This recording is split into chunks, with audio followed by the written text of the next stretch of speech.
happens. So, for example, why do you feel as though this is going to target Israel and the U.S. specifically? Well, the treaty is going to set up some human rights standards, supposedly, to govern these transfers of weapons. But if you take a look at the UN's record, they're relentlessly critical of Israel. They're relentlessly critical of the United States. They don't talk about what Russia is doing in Syria, what Iran is doing in Syria. They focus on us and Israel and a few others. So in theory, if 193 nations sign off on it, and President Obama wants to sign off on it where President Bush didn't in 2006, in theory, this should rein in a lot of the illegal guns to the Taliban, to the outlaw groups, to terrorist nations. Hey, if I thought that, I would support this treaty 100%.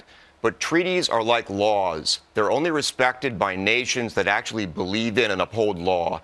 That's the kind of country the United States is, but it's not the kind of country that Russia and China are. So if we sign this treaty, we'll respect it. They sign it, they're not going to respect it. So, for example, if we want to do a deal and we want to sell to an opposition group, let's say in Syria, and now the UN will have control of that, they'll say, no, we don't want you to do that, and we won't do it? No, it's even better than that. What's going to happen is, if we want to sell rebels to the arms to the rebels in Syria, we would have to go to the Syrian government to get their permission to arm rebels inside Syria. I don't think they're going to give that permission. And do you think in a million years that the Russians in a similar situation, when they want to back a group like that, is actually going to get permission from the government they're fighting against? There's no way. This kind of treaty will never restrain nations that don't respect the rule of law like Russia or China. Do you believe that somehow that'll affect us here domestically with our Second Amendment? It's conceivable. The way it could work is that a lot of judges now are starting to look at international norms, international standards, in order to reinterpret our laws and our Constitution.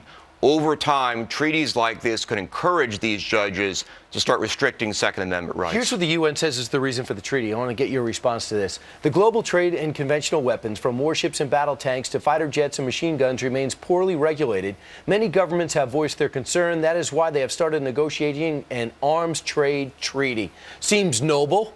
It seems noble, but let me ask you this question. If all these governments are so concerned about it, why don't they raise their own standards right now? We don't need a treaty for them to raise their standards. If all these governments want to do better, why don't they go out and do better individually? Do you think Iran would stop funding Hamas and Hezbollah and all their outrageous groups that just live to kill? If Iran signed a treaty like this, that would be the best possible evidence you could have that the treaty would have no effect at all. Right, and Syria is also on board with that, too. So unless something happens, we're going to sign on it, and things will change forever. Ted, thanks for bringing it to our attention. Glad to be